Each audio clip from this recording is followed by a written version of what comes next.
하겠습니다. 고린도전서 3장 1절부터 9절까지입니다. 고린도전서 3장 1절부터 9절 말씀 교독하겠습니다. 제가 먼저 읽겠습니다. 형제들아, 내가 신령한 자들을 대함과 같이 너희에게 말할 수 없어서 육신에 속한 자 곧 그리스도 안에서 어린아이들을 대함과 같이 하노라.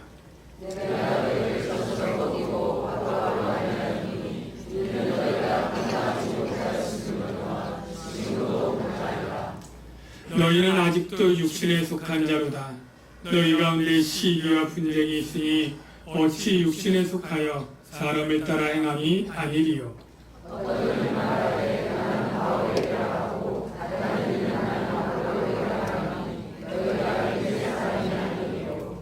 그런즉 아볼로는 무엇이며 바울은 무엇이냐? 그들은 주께서 각각 주신 대로 너희로 하여금 믿게 한 사역자들이니라.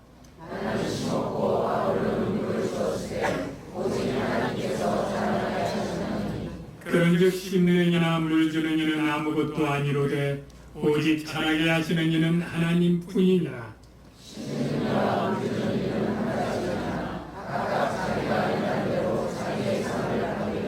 다같이요. 우리는 하나님의 동역자들이요 너희는 하나님의 밭이요 하나님의 집이니라. 아멘.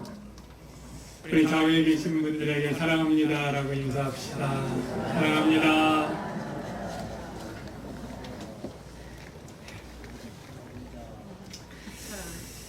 사도 바울이 고린도 교회 편지 쓰고 있는데 고린도 교회 문제가 이제 너무나 들어서 잘 알겠지만 여러 가지 분파로 나누어서 분쟁이 있었다라고 했죠. 그 네 가지 분파는 바울파, 아볼로파, 게바파, 그리스도파라고 되어 있습니다. 그렇게 분파가 나누어진 근본 원인은 바로 사람의 지혜를 중요시하고 사람, 인간 지도자를 추종하는 그 이유 때문이었습니다. 그래서 사도 바울은 사람의 지혜가 어리석음을 그렇게 설명하는데요. 사람의 지혜가 아무리 뛰어나고 세상 지혜가 뛰어나도 그것으로 죄 문제를 해결할 수 없고 영혼을 구원할 수 없는 것입니다. 하나님이 인간을 구원할 하나님의 지혜를 세상 지혜는 미련하게 보고 걸림돌로 알기 때문에 도무지 깨달아 알 수 없는 것입니다. 반면에 세상 지혜가 미련하게 보이는 하나님의 지혜는 바로 십자가에 달린 그리스도인데 이 십자가에 달린 그리스도가 바로 그토록 철학자들이 연구하고 모든 사람이 고민했던 죄의 문제를 해결하는 하나님의 비밀스러운 비법인 것이죠.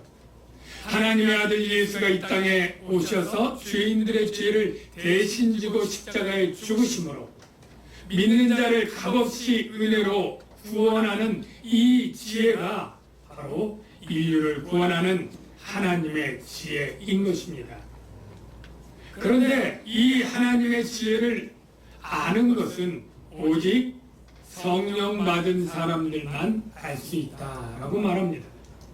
하나님의 깊은 것을 통달하는 하나님의 성령이 바로 오실 때에만 우리의 닫힌 눈을 열고 막힌 귀를 열고 막힌 심령을 열어서 그것을 보게 하고 깨닫게 하고 믿게 한다고 말씀을 했습니다.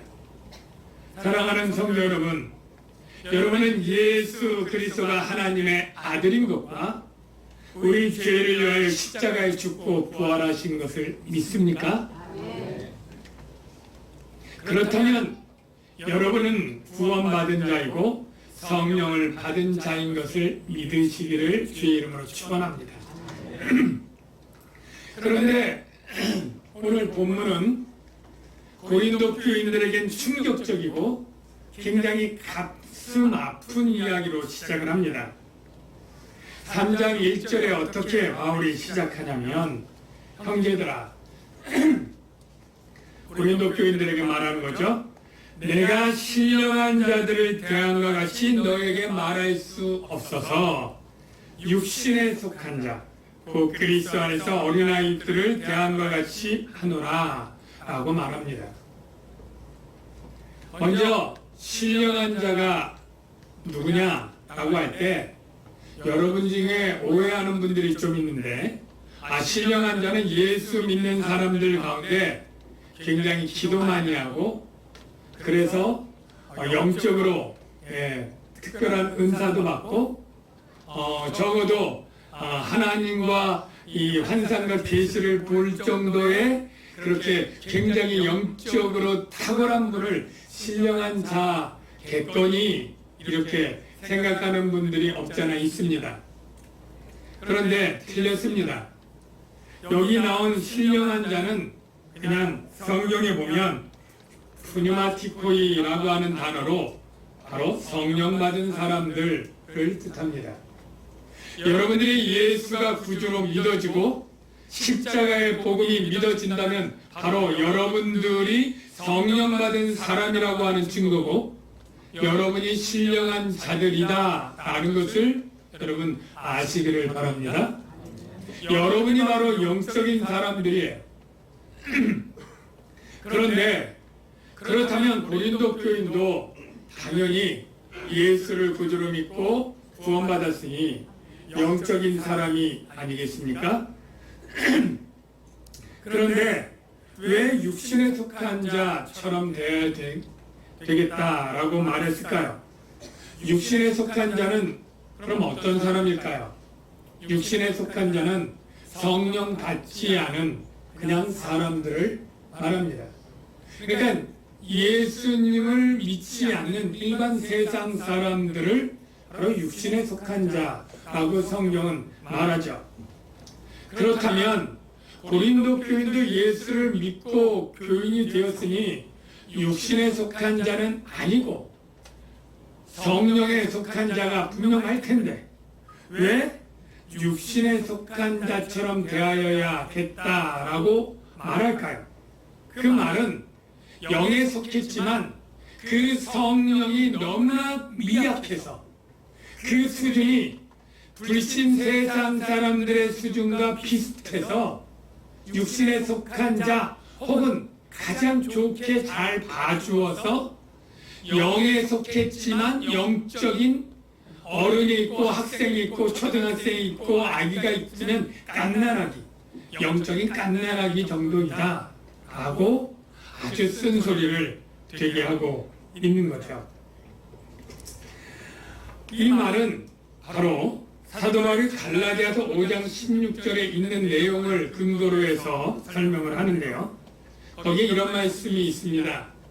너희는 성령을 따라 행하라. 그리하면 육체의 욕심을 이루지 아니하리라. 육체의 소욕은 성령을 거스리고 성령은 육체를 거스리나니 이 둘이 서로 대적하므로 너희가 원하는 것을 하지 못하게 함이라.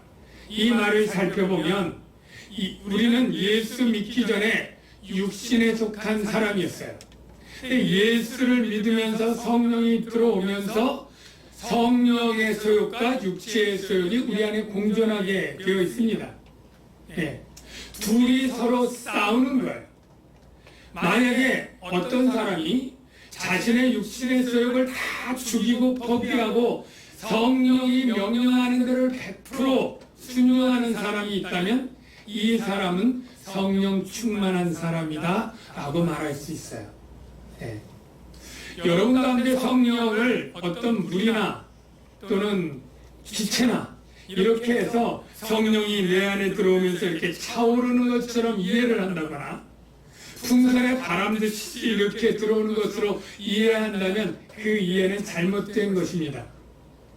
성령 충만은 바로 성령이 나에게 가득 차오는 게 아니라 내 안에 계신 성령이 나에게 명령하는 것을 내가 100% 순종한다면 나의 육신에 하고 싶은 욕망과 감정과 이 모든 것을 포기하고 오직 성령이 원하는 대로 순종하는 사람이 있다면 그 사람이 바로 성령 충만한 사람이 되는 거예요.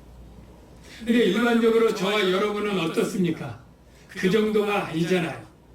성령이 그래도 충만하고 그리스도의 장성한 분량이 있다 그러면 글쎄요, 제 생각에는 그래도 한 80% 이상 순종해야 되지 않을까 생각이 되고요. 예를 들어서 예수를 믿어서 성령의 사람이 됐어요. 성령이 왔어요. 그러나 성령이 원하고 명령하는 것을 거의 안 듣는다.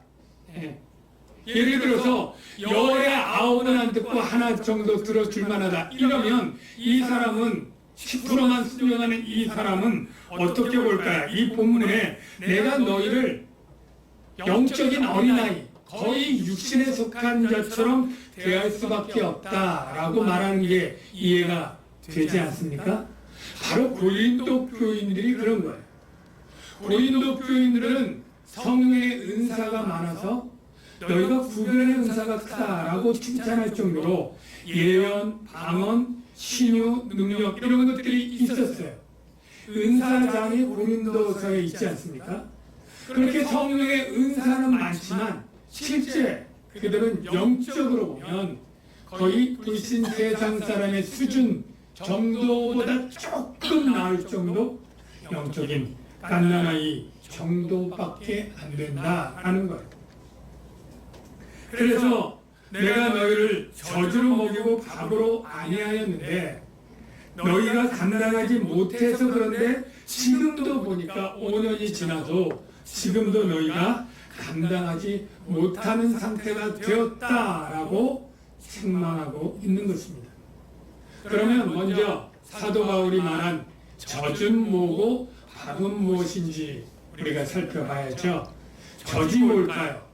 갓난아기가 먹는 양식이 젖인데 영적으로 바로 처음 예수를 믿고 먹어야 될 것은 바로 복음이고 십자가에 달린 그리스도를 통한 구원에 관한 말씀이 젖에 해당이 될 거라고 생각이 됩니다.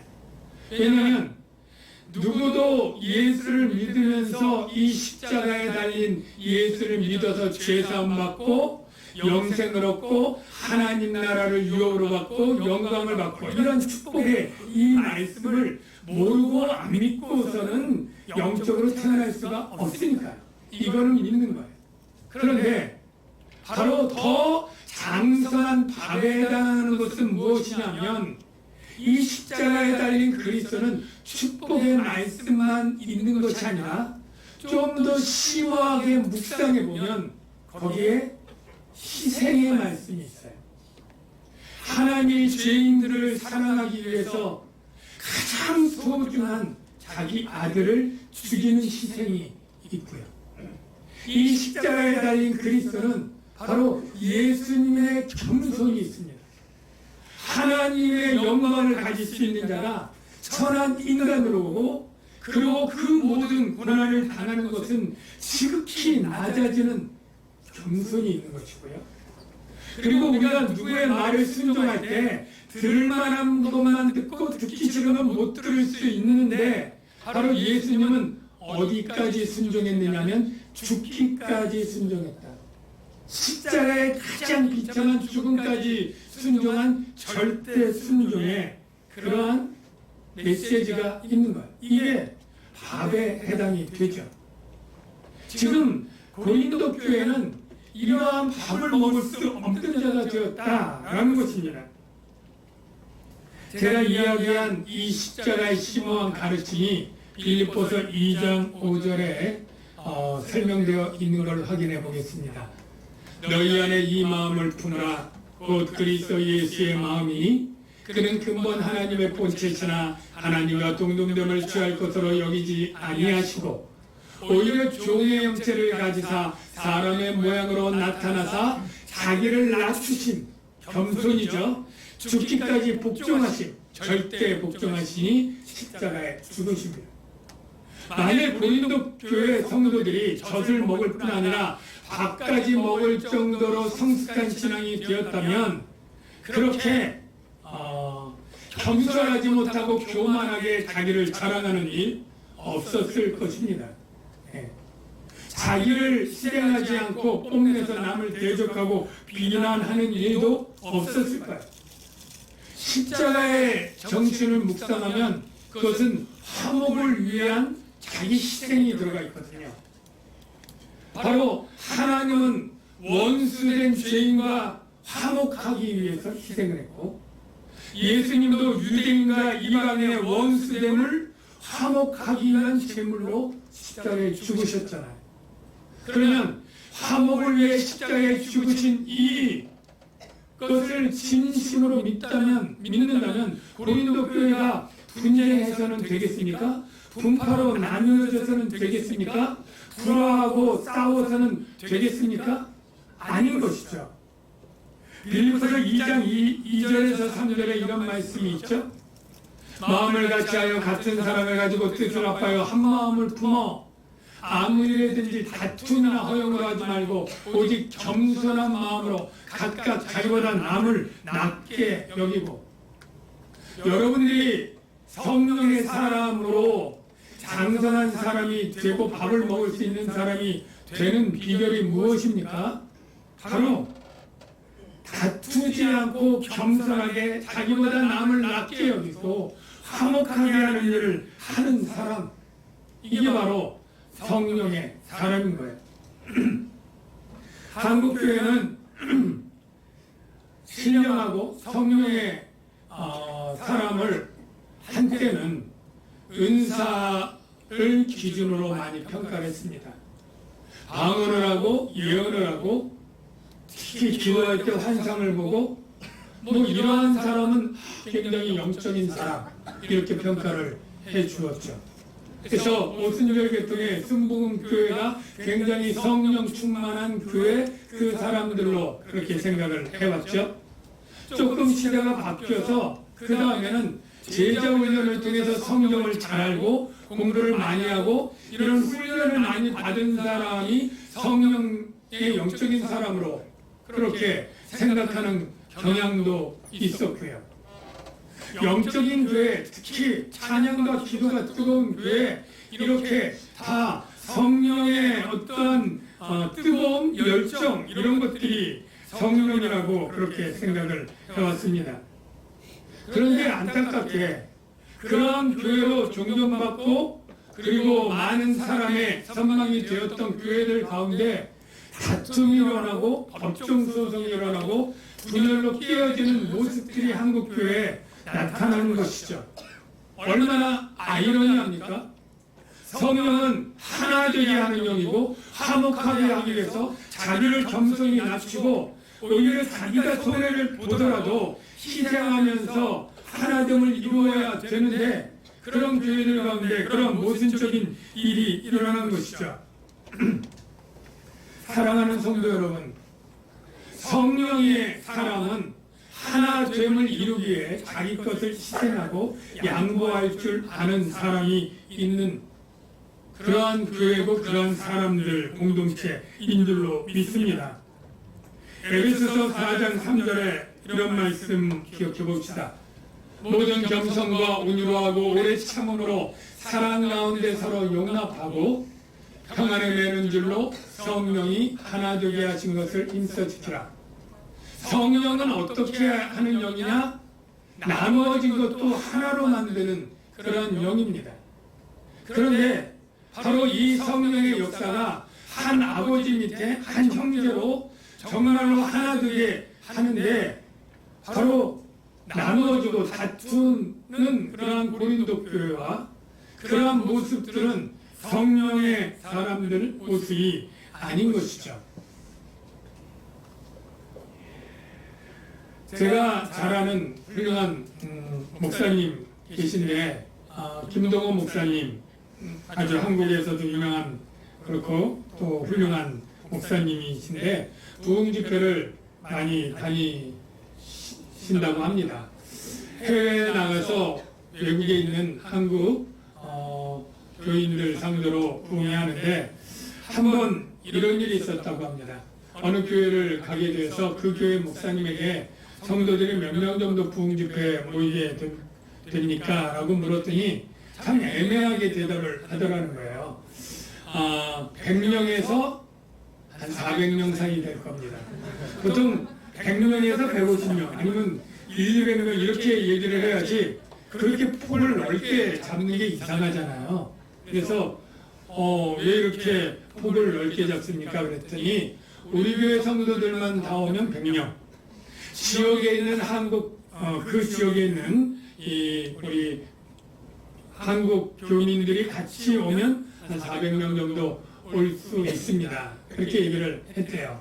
그런데 그 지역에 한국 교회 중에 한 1000명 정도 되는 아주 크고 건강한 한국 교회가 있었는데, 거기 교회는 성령 운동도 열심히 하고 성령의 은사도 있고 막 이런 교회인데, 이 한국에서 유명한 김동호 목사님이 궁집교로 온다고 하니까 자기 성도들이 거기 가서 많이 은혜를 받게 될 것 같으니까 이 목사님이 자기 성도들이 그 교회 가서 은혜 받는 걸 싫어해서 그 기간에 예정이 없던 부흥회를 똑같이 열었다 그래요. 다른 강사. 소위 맞불 집회를 하는 거죠. 그래서 자기 성도들이 아무도 못 가게 그렇게 했다고 하면서, 목사님이 그 교회가 성령 운동하고 성령의 그런 앞장서는 목사님이 하는 그 일이 과연 성령의 인도함을 받는 일인가? 성령은 하나 되게 하고, 이방인과 유대인도 하나, 죄인과 하나님도 하나, 지역 교회들도 서로 하나 되고 서로 한 형제처럼 그렇게 지내도록 하는 영인데, 마치 교회를 경쟁 상대로 생각하고 시기하는, 다른 교회의 부흥과 성장이 시기되고 그래서 하는 이러한 마음이 어찌 성령의 그러한 일이 될 수 있겠는가 하는 내용을 들은 적이 있습니다. 아무리 교회에 은사가 많이 일어나고 기도가 뜨겁고 찬양이 뜨겁게 감동적으로 되어져도 만일 부서 간에 서로 나누어져서 하나 되지 못하고, 유년부가 부흥하면 소년부가 시샘하고 소년부가 부흥하면 유년부가 시샘하는 일이 있다면 그 교회는 성령이 역사하는 교회라고 말할 수 없습니다. 다른 셀이 잘 되고 성장할 때 진정으로 축하해주고 잘 됐다고 얘기를 해주고 격려를 해주는 것이 성령의 일이지, 다른 내가 잘한다고 그것을 시샘하거나 또는 그것을 비난한다면 결코 성령의 역사가 아닌 것이죠. 사랑하는 성도 여러분, 여러분들이 이미 성령을 받았고 성령의 사람들인 줄로 믿습니다. 그 성령은 우리를 화목하고 하나 되기 위해서 오히려 자기의 것을 포기하고 양보하고 희생하면서 겸손하면서 자기 주장을 버리고 남의 주장을 받아들이면서 그렇게 하나됨을 힘써서 이루라고 말하고 있습니다. 우리가 세상의 지혜로 가진 사람들을 요즘 TV 정치에서 많이 보는데요. 정말 이 정치하는 사람들이 서로 나누어지고 다투고 독한 말들을 할 때 참으로 멋있고 세련되지만 그 안에 있는 독한 이야기들이 참으로 충격적입니다. 그분들 대부분 한국에서 최고로 인류대학교 대학원 나오시고 사법고시나 행정고시나 패스해서 정말로 우리가 따라가기 어려울 정도의 인텔리들만 모인 그곳에서 어떻게 그렇게 시비하고 다투고 나눌지, 정당이 정당끼리 하는 것도 모자라서 정당 안의 계파를 나누어서 그렇게 다투는 모습 보면서 바로 성령의 역사가 없으면 이같이 우리들이 죄인이라는 것을 새삼스럽게 다시 깨닫게 됩니다.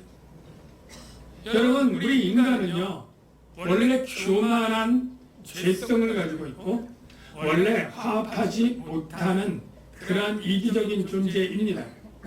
죄가 들어와서 아담과 하와도 서로를 비난하고 갈라지는 것을 보면 우리가 그렇게 없으면 죽을 것 같이 사랑해서 결혼했던 부부들이 하나가 되지 못하고 뱃속에서 낳은 자녀들도 부모와 갈등이 있는 것을 보면 사람은 누군가 하나 되고 화목하는 것이 불가능한 존재입니다. 그럼에도 불구하고 하나님의 영 성령이 오게 될 때 성령으로 말미암아 하나 되고 그것이 바로 성령의 사람들의 성숙한 공동체의 모습이 되는 것입니다.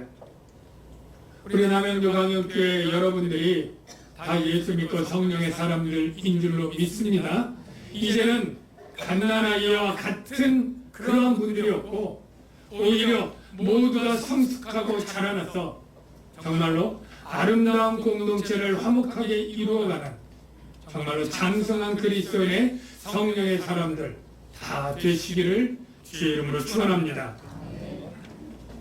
그렇게 이야기를 한 후에 그러면 이 아볼로와 바울 그 분쟁의 인간 지도자 수종자로 되었던 아볼로와 바울이 어떤 역할이고 어떤 존재이냐 이것을 설명을 해 주는데요. 5절에 보니까 그런즉 아볼로는 무엇이며 바울은 무엇이냐 대답을 해주기를 그들은 주께서 각각 주신 대로 여기 첫 번째 중요한 방점은 주신 대로예요. 주신 대로. 두 번째 너희로 하여금 믿게 한 사역자들. 두 번째 중요한 포인트 사역자들인데요. 주신 대로의 의미는 주지 않으면 없는 존재다라는 거예요. 네. 주님이 주셨으니까 있고 주지 않으면 없을 그러한 존재를 예수님에게 속한 자가 아니라 바울에게 아볼로에게 그렇게 추정하고 따르는 것은 맞지 않는 것입니다. 네. 없을 수도 있는데 주님이 주셨기에 있는 그러한 존재고요. 두 번째 사역자들이라고 하니까 좀 그럴듯한데 다른 번역은 이 디아코노스라고 하는 헬라어는 일꾼, 종으로도 많이 번역된 단어들이에요. 그러니까 주님은 주인이시고 바울이나 아볼로는 그냥 일꾼이에요. 일당 받아서 주인이 큰 밭을 경영하는데 일손이 딸리면 사람들을 한 대내를 짚고 불러요. 바울도 부른 거예요. 그리고 너는 이쪽 지역을 씨를 뿌려라. 품삯 주고 그리고 일하는 상 줄 것을 주고 그렇게 일꾼을 쓰고요. 바울 떠난 다음엔 아볼로 불러서 너는 물 줘라. 물 주게 하고 일당 주고 품 주고 상 줘서 보내는 그러한 일꾼일 뿐이다 라는 거예요. 네. 그래서 6절에 보면 나는 심었고 사도 바울은 개척 선교사로서 복음의 씨를 뿌린 거죠. 심었고 아볼로는 바울 이후에 가서 고린도 교회에게 물을 주었다. 성경을 자세하게 더 풀어 가르쳤죠. 이걸 지금 그렇게 비유를 하는 거예요. 그런데 하나님께서 자라나게 하셨나니 자 여기 중요한 포인트 있어요. 심었다고 다 자라납니까? 아니에요. 심어도 그냥 씨앗으로 죽을 수 있어요. 물 뿌린다고 다 자라납니까? 아닙니다. 자라나게 하지 않으면 그냥 그대로 있을 수 있어요. 그러니까 중요한 것은 심는 것이나 물 주는 게 아니고 뭐라고요? 자라나게 하는 게 중요해요. 그러니까 바울이 말하기를 바울이나 아볼로나 심고 물 주는 것은 그렇게 중요한 게 아니고 자라나게 하신 이 일이 중요한데 이게 하나님이 하신 일이다 라고 말하는 겁니다. 조금 더 영적인 얘기를 해볼게요. 바울이 심은 것은 복음을 전한 거예요. 자, 이 복음을 전할 때 복음 전하면 다 예수 믿습니까? 복음 전하면 다 죽을 영혼이 살아납니까? 아니에요. 우리가 알다시피 아무리 복음을 전해도 성령이 역사하지 않으면 단 한 명도 생명을 얻을 수 없습니다. 성령이 역사해서 그 마음의 닫힌 문을 열어주시고 귀를 열어주시고 주의 눈에 귀한 것을 볼 수 있도록 닫힌 영적인 소경인 자의 눈을 뜨게 해줘야 그 영적인 게 보이고 들리고 믿는 거예요. 그러니까 복음을 전하는 자가 분명한 게 아니라 복음을 전하는 그 씨를 통해 성령 하나님이 하시는 것입니다. 아볼로가 가서 성경을 풀어 헤쳐 가르쳤지만 그 가르쳤다고 다 알아듣습니까? 성령이 역사해야 그가 알고 잘하고 하는 거죠. 그래서 사도 바울은 뭐예요? 나나 아볼로나 사도로서 인간이 볼 때는 굉장히 훌륭하고 중요한 일을 했어요. 개척 선교를 했어요. 이민의 목사로 잘 가르쳤어요. 중요하지만 하나님이 자라나게 하시는 사역에 비하면 나는 아무것도 아니거든. 내가 수고를 안 한 건 아니에요. 엄청 수고했어요. 그러나 그 수고로 한 영혼도 구원할 수 없기 때문에 그것을 할 때 나는 무익한 종이다. 사도 바울이 그렇게 고백을 하는 내용이 성경에 여러 번 나오죠. 고린도전서 15장 10절 먼저 확인해 볼게요. 나의 나 된 것은 사도 된 것은 내가 아니야 하나님의 은혜로 된 것이니 내게 주신 그의 은혜가 헛되지 아니하여서 내가 수고를 많이 해요. 내가 모든 사도보다 더 수고할 정도로 수고했어요. 그러나 내가 아니요 나와 함께 하신 하나님의 은혜로다. 하나님의 은혜 나를 사도로 불러서 보내시고 은사와 능력과 경험을 주시고 옆에서 위로하고 격려하면서 도와주시고 기사와 표적으로 복음을 전하게 하신 하나님의 은혜가 전부고 나는 아무것도 아니다.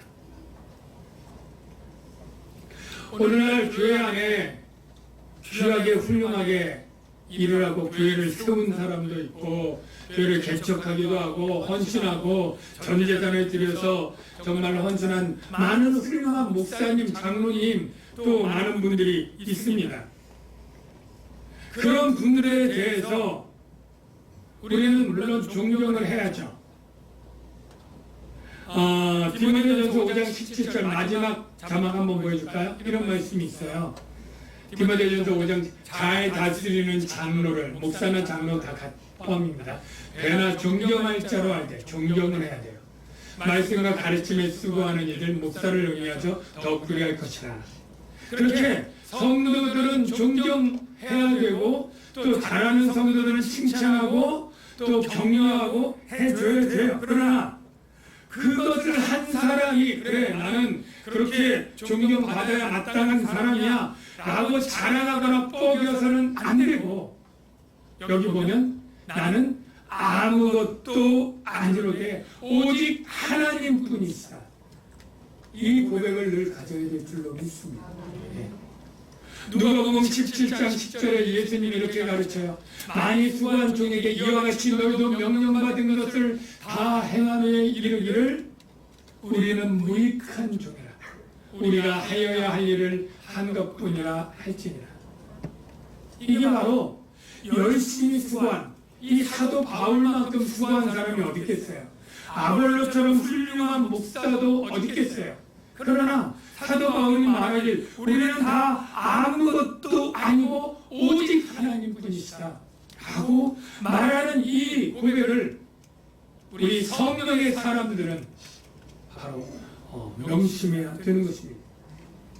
뿐만 아니라 성령의 사람들이 일할 때 그 일하는 사람들은 어떤 마음을 가져야 되냐면 서로에 대해서 동역자의 마음을 가져야 돼요. 무슨 말이냐면 각자 하나님의 종으로서 자기의 상을 바라보고 일할 때 경쟁자가 아니고요. 자기의 직무나 직분이 우열이 있는 것이 아닙니다. 우리는 많은 분들이 착각하기를 집사보다 장로가 높고 장로보다 목사가 높고 평신도가 제일 낮고 이런 식으로 우열을 따지는 것은 잘못된 것이에요. 어떤 직분이든 그에 맞는 역할이 있고 그 역할을 잘할 때 교회가 건강하게 되어 있는 거예요. 우리 몸의 장기 중에 참으로 여러 장기들이 있죠. 폐가 있고 간이 있고 심장이 있고 뇌가 있고 췌장도 있고 다 중요하지 않습니까? 네, 반드시 심장이 폐보다 높다, 뇌가 심장보다 높다 이런 표현들을 쓰지 않지 않습니까? 모두가 그 역할을 해줄 때 우리 몸이 건강하지 마찬가지입니다. 우리 교회 직분들이 다 그 역할이 중요하고 그 역할을 할 때 건강한 교회가 되고 그리고 이 직분들은 서로 동급이에요. 그래서 구절에 이렇게 표현되고 있죠. 우리는 하나님의 동역자들이요 라고 할 때 제가 오해하기 쉬운 내용은 나와 하나님이 동등한 동역자처럼 오해를 하는 경우가 있어요. 그거 잘못된 해석입니다. 나와 아볼로가 동역자고 하나님의는 소유적으로 하나님이 주인이고 하나님께 속한 종들로서 나와 아볼로, 게바 누구나 다 동등한 동료 종들이다. 그 뜻입니다. 저와 여러분들이 다 동등한 동료 종들이다 라고 말하고 있는 거죠. 사랑하는 성도 여러분, 우리가 다 성령의 사람들이 되었습니다. 이 성령으로 하나님의 은혜를 받고 생명을 얻고 하나님의 은혜로 주신 것들을 아는 자들이 되었습니다. 이 성령은 또한 하나 되게 하고 화목하게 하고 겸손하게 하고 자기를 희생하게 됩니다. 결론적으로 한 가지 말씀드리면 여러분이 성령의 사람들이 되시되 교회 안에서만 되지 마시길 바랍니다. 주일만 되어서도 안 됩니다. 교회 안에서 굉장히 영적인 사람인데 직장 생활에 가면 자기 주장을 굽히지 않고 고집을 피우고 다툼과 나눔에 주동을 하는 사람들, 동료를 하는 사람들이 그리스도인들이 되어서는 안 돼요. 예. 어떤 동호회나 어떤 동아리나 어떤 모임에서 여러분이 파장을 일으키고 시기와 분쟁의 주동의 자가 되거나 동료자가 되어서 나눠지는 일을 하는 사람들이 되지 말아야 됩니다. 성령의 사람은 그리스도의 십자가의 심오한 뜻을 보면 자기 희생과 겸손과 그리고 포기를 통해서 하나됨을 이루는데 저와 여러분 우리 교회가 그런 사람들 그런 교회가 되어야 될 줄로 믿습니다. 기도하겠습니다. 하나님, 이 시간에 성령이 우리에게 오셔서 생명을 주셨을 뿐 아니라 성령의 열매를 맺도록 우리를 거룩한 삶으로 인도해 주시니 감사합니다. 그러나 우리가 때로는 잘못 이해해서 성령 충만이 그저 은사와 감정적인 것으로 하고 우리의 삶은 정말로 분쟁과 다툼과 시기로 그렇게 나눔을 일으키는 그러한 일에 내가 쓰여졌다면 주님 용서해 주시옵시고 우리를 새롭게 하셔서 참된 성숙한 성령의 사람으로 살아갈 수 있도록 우리 남양주 광역교회가 성령의 사람들만 모여서 화목하고 화평하며 그렇게 사랑으로 하나 되는 교회가 될 수 있도록 주님 도와 주시옵소서. 예수님의 이름으로 기도하옵나이다. 우리 오늘 이곳에 찬양하겠습니다. 가사를 생각해보면